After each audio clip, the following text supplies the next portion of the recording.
Sir हम बात कर रहे थे केतु की और केतु की महादशा की। जैसे आपने अभी बातों में बोला कि केतु जब 6th 8th या 12th हाउस में राहु या केतु होते हैं तो कैंसर जैसी कंडीशंस आ जाती हैं। अगर वो नेगेटिव है अगर तो नेगेटिव है जी।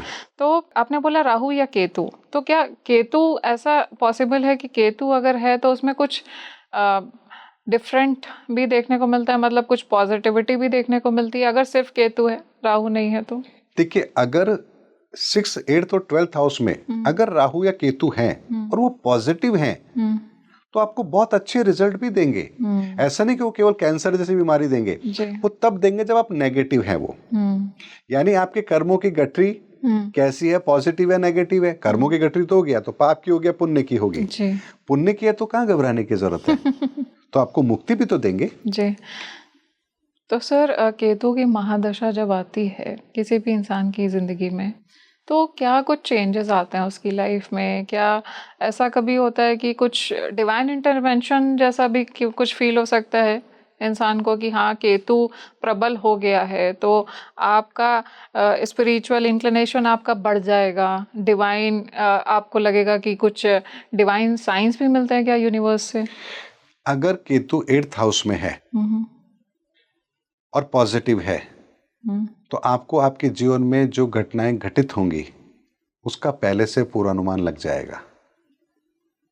आप भविष्य में घटने वाली घटनाओं को बहुत आसानी से विजुलाइज कर लेंगे। आपको पहले से पता होगा कब क्या होने वाला है। जब भी कुछ अनिष्ट कारक होगा आपके जीवन में आपको पहले से पता होगा। ना सिर्फ आपको बल्कि आपके परिवार में भी किसी को अगर कुछ होने वाला होगा तो आपको पहले से पता लगेगा। यस, बिल्कुल आएंगे। अगर 12th हाउस में केतु पॉजिटिव है तो समझ लीजिए कि आप केवल और केवल अपने थोड़े बहुत बचे हुए कर्मों को पूरा करने आए हैं, उसके बाद आपको मुक्ति जरूर मिलेगी। लेकिन 12th हाउस के अंदर केतु यदि नेगेटिव भी है तो भी वो आपको मुक्ति जरूर देगा। ठीक है। ऐसा नहीं कि 12th हाउस एक पर्टिकुलर ऐसा हाउस है जहां केवल और केवल केतु चाहे किसी भी राशि का हो वो आपको मुक्ति का मार्ग जरूर देगा। सर केतु की महादशा की हम बात कर रहे हैं तो ऐसे में जो केतु जब किसी इंसान की बर्थ चार्ट में प्रबल है, महादशा चल रही है, तब क्या कुछ देखने को मिलता है? क्या एनर्जी शिफ्ट्स भी फील होता है? इसको ऐसे समझिए कि 24 आवर के बाद में हमारा डे चेंज हो जाता है। यानी दोबारा से वही साइकिल शुरू हो जाएगी आपकी डेली रूटीन की। जी। इसी तरह से आपके 120 ईयर के अंदर केतु दोबारा से रिपीट होंगे। जी। ऐसे में या तो आपको जन्म के साथ ही केतु की दशा मिल रही है या बाद में कभी मिलेगी। तो जिस दिन भी आपको केतु की दशा शुरू हो रही है उस दिन आपके कर्मों को रीसेट कर दिया जाएगा। बैलेंस लॉक कर दिया जाएगा। अब यहां से सब चीजें रीसेट हो चुकी हैं। अच्छा। अब आपको यहाँ पर आपके प्रारब्ध के अनुसार आपके जीवन के अंदर उन सारी परिस्थितियों का निर्माण अब हो जाएगा जहां से आपको नए सिरे से अपने कर्मों को काटने का रास्ता ढूंढना पड़ेगा। इसलिए केतु की दशा जब भी आती है और अगर मान लीजिए उस केतु की दशा के अंदर व्यक्ति अपनी जीवन की यात्रा को पूरा कर लेता है तो ये उसके लिए बहुत अच्छा साइन होता है। अच्छा। इससे हम ये कहते हैं कि जरूरी नहीं कि आपकी कुंडली के 12th हाउस में केतु हो तो ही मुक्ति मिलेगी। अगर केतु की महादशा के अंदर भी अगर आप अपने प्राणों को छोड़ रहे हैं तो ये भी ये बात बताती है कि आपके कर्मों का सिद्धांत जो आप पर लागू हुआ था वो पूरा कर लिया गया है और अब आपके लिए दोबारा आने का जो समय है वो बहुत बाद में कभी जरूरत होगी ऊपर वाले को तब वो आपको भेजेगा। नहीं तो आपको मुक्ति प्राप्त हो चुकी है।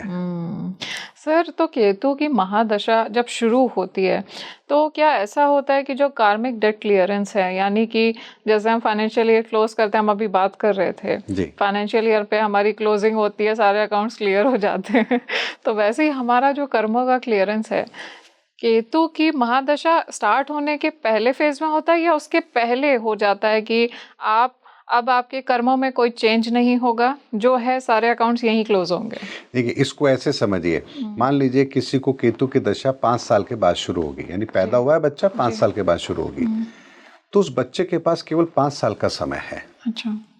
कुछ 5 साल के अंदर ही उसके जीवन में बहुत बड़े बदलाव आ सकते हैं। लेकिन 5 साल के बाद में वो बच्चा अपनी जिंदगी के अंदर उन परिणामों को भोगने के लिए बाध्य है। ये बात निश्चित है। ऐसे में एक बात को हमें समझना है कि केतु की दशा उसे 5 साल के आसपास कब मिलेगी, 5 साल के बाद कब शुरू होगी? जी।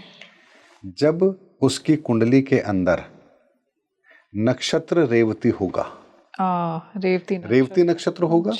वैसे 3 नक्षत्र होंगे पर मैं एक एग्जांपल के लिए रेवती बता रहा हूं। तो रेवती नक्षत्र के अंदर कोई बच्चा यदि पैदा हो रहा है तो उसके जीवन के अंदर केतु की दशा कब शुरू होगी?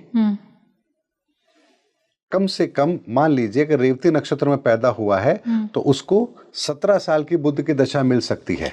लेकिन रेवती नक्षत्र के चौथे चरण में अगर वो पैदा हो रहा है तो उसको केवल 4 या 5 साल ही बुध देखने को मिलेंगे अपने जीवन में, उसके बाद उसको केतु की दशा शुरू हो जाएगी। अच्छा। तो रेवती नक्षत्र के चौथे चरण में जो बच्चा पैदा हो रहा है उसको केतु की दशा जो मिलेगी वो 6 साल के बाद में मिलना शुरू हो जाएगी, लगभग 6 साल के बाद में। तो अब ऐसे में वो बालक किस लग्न में पैदा हो रहा है, जिस लग्न में वो पैदा हो रहा है वहां से डिसाइड होगा कि इसके जीवन में 6 साल के बाद किस तरह की परिस्थितियां शुरू होने वाली है। यानी ये लग्न के हिसाब से तय होगा कि उसकी दौड़ कहां से शुरू होने वाली है। इसको ये समझिए कि जैसे आपने कई बार देखा होगा रेस के मैदान के अंदर वो सर्किल तो काफी बड़े बड़े होते हैं, तो स्टार्टिंग पॉइंट जो होता है उसमें एक रनर इधर होता है, एक उससे आगे होता है, लेकिन एंड पॉइंट पर एक सीधी लाइन लगी हुई होती है, जिसने पहले टच कर लिया वो जीत गया। तो वहां से वो 100 मीटर का एक रिले पॉइंट देखा जाता है कि कहां से 100 मीटर पूरे हो रहे हैं। इसी तरीके से केतु की दशा से आपकी दशा शुरू तो हो रही है, लेकिन आपको ये भी समझना है कि आपकी उम्र क्या है, क्योंकि जरूरी नहीं है कि केतु की दशा आपको 6 साल की उम्र में ही मिले, आपको आगे भी मिल सकती है। उसके अलावा कौन से ग्रह कहाँ बैठे हैं, ये पूरा का पूरा आपके कर्मों का लेखा जोखा है, जो आपको ये बताता है कि आपके साथ में क्या स्थिति बनने वाली है। जैसे हम कहें कि आपकी बैलेंस शीट कैसी है, जी मेरे को तो 2 करोड़ का प्रॉफिट है, पर 2 करोड़ का प्रॉफिट है लेकिन टर्नओवर कितना है, राइट, वो देखना होगा। आपकी डेट कितनी है, एसेट्स कितनी है, तो ये भी चीजें बहुत महत्वपूर्ण होती हैं कि आप कह रहे हैं कि 2 करोड़ का मेरा प्रॉफिट है लेकिन पता लगा 5,000 करोड़ का टर्नओवर है, तो 2 करोड़ का प्रॉफिट क्या मायने रखता है। एक पता लगा आपका 5 करोड़ का टर्नओवर और 2 करोड़ का प्रॉफिट है, तो बैलेंस शीट बहुत अच्छी हो गई। इसी तरीके से बाकी ग्रहों का कॉम्बिनेशन भी बताता है कि आपकी यात्रा जीवन की कैसे रहने वाली है। बहुत से लोग होते हैं जिन्हें ग्रहों की पोजीशन तो अच्छी मिलती है लेकिन महादशा उनको खराब मिलती है। ऐसे में अगर महादशा उनको खराब मिल रही है, इसका मतलब यह है कि उनके जीवन में आरंभिक जीवन से ही परिस्थितियां संघर्षपूर्ण रहने वाली हैं। कई बार सिचुएशन ऐसी होती है कि जब आपको दशाएं अच्छी मिल रही हैं लेकिन ग्रहों के कॉम्बिनेशन अच्छे नहीं हैं, तो यहाँ आपके जीवन में संघर्ष बहुत कम होगा। अच्छा। लेकिन आपकी गाड़ी बहुत आराम से चल जाएगी। इसीलिए कुंडली के अंदर ग्रहों की प्लेसमेंट के साथ साथ ये देखना जरूरी है कि आपको महादशाएं कैसी मिल रही हैं। अगर अच्छी है, पॉजिटिव अगर अच्छी तो महादशाएं हैं और ग्रहों की पोजीशन भी अच्छी है तो बल्ले बल्ले और अगर महादशा भी खराब है और ग्रहों की परिस्थिति भी खराब है तो आपका पूरा जीवन संघर्षपूर्ण रहने वाला है, ये बात निश्चित है। ये वो विज्ञान है जिस विज्ञान को अगर आपने समझ लिया तो समझ लीजिए कि जैसे एग्जाम के अंदर जाने से पहले आपको कोई आंसर बता दे तो आप एग्जाम 100% बढ़िया करके आएंगे कि ठीक वही परिस्थितियां हैं। सर, हम बात कर रहे थे लग्न की, तो केतु जब फर्स्ट हाउस में होता है तब क्या कुछ देखने को मिलता है? देखिए, केतु अगर लग्न के अंदर बैठा हुआ है तो कभी भी मारक नहीं होगा। ऐसे व्यक्ति इमोशनल बहुत होते हैं, हेल्पिंग नेचर होते हैं, दूसरों के प्रति दया भाव होता है, स्वार्थी कभी नहीं होंगे वो लोग। क्रिएटिविटी उनके काम में जरूर होगी। तो लग्न का केतु तो आपको बहुत बेहतर इंसान बनाएगा। ऐसा व्यक्ति स्वार्थी कभी हो ही नहीं सकता। लेकिन अगर सप्तम के अंदर राहु होगा, क्योंकि ऑब्वियसली होगा ही होगा अगर लग्न में केतु है तो अगर मिथुन लग्न, कन्या लग्न, धनु लग्न और मीन लग्न, अगर ये 4 लग्न हैं तो फिर यहाँ पर आपका केतु बेहतर होगा और राहु भी बेहतर होगा। ऐसे व्यक्ति बहुत अच्छे लीडर हो सकते हैं। लेकिन इन 4 लग्न के अलावा यदि बाकी का लग्न है आपका तो फिर राहु सप्तम भाव में बैठ करके आपके भीतर उतावलापन और जल्दबाजी जरूर लेकर आएगा।